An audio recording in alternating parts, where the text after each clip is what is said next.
हम्म।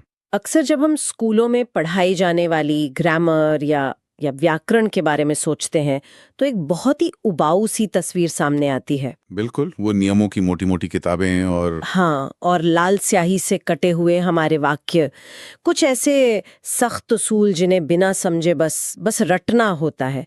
मतलब ऐसा लगता है जैसे व्याकरण कोई पिंजरा है जिसमें हमारी भाषा को कैद कर दिया गया है। ये सच है। हमने इसे हमेशा एक एक गणितीय फॉर्मूले की तरह देखा है, जहां अगर आपने एक भी नियम तोड़ा तो सब कुछ गलत हो जाता है। लेकिन असल में भाषा का विकास इस तरह से तो नहीं हुआ था। सही कहा। और यही आज की हमारी इस विशेष चर्चा का मतलब जो मूल विचार है वो यही है। हाल ही में हम कुछ ऐसे स्रोतों का अध्ययन कर रहे थे, खासकर एक पीडीएफ स्लाइड जो मुख्य रूप से भावी शिक्षकों को प्रशिक्षित करने के लिए तैयार की गई है। वो स्रोत काफी गहराई से चीजों को समझाता है। एक बहुत ही गहरी बात समझ में आई। हमारी आज की चर्चा का मिशन ही यही है कि हम उस पीडीएफ स्लाइड को एक आदर्श शिक्षक की तरह पढ़ाएं या समझें। एक आदर्श शिक्षक की तरह।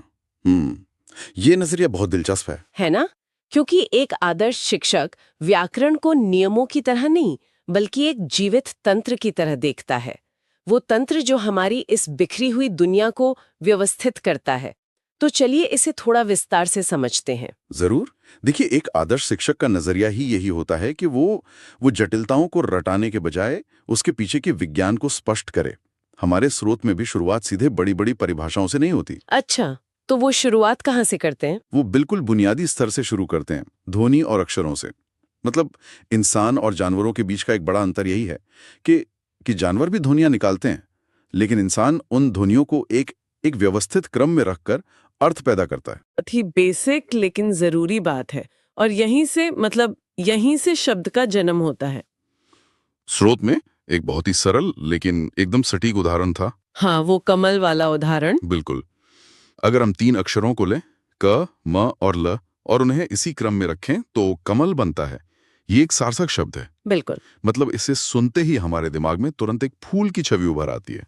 एकदम सही। लेकिन इसका दूसरा पहलू भी उतना ही महत्वपूर्ण है। अगर हम इन्हीं अक्षरों का क्रम बदलकर म, क, ल कर दें तो मकल बन जाता है। हाँ, मकल।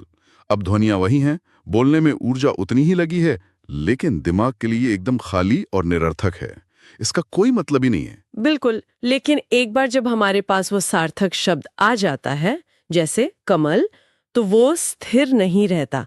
यहाँ स्रोत में एक बहुत ही दिलचस्प शब्द का इस्तेमाल किया गया था, विकार। विकार यानी बदलाव। हाँ, शुरुआत में जब मैंने विकार के बारे में सोचा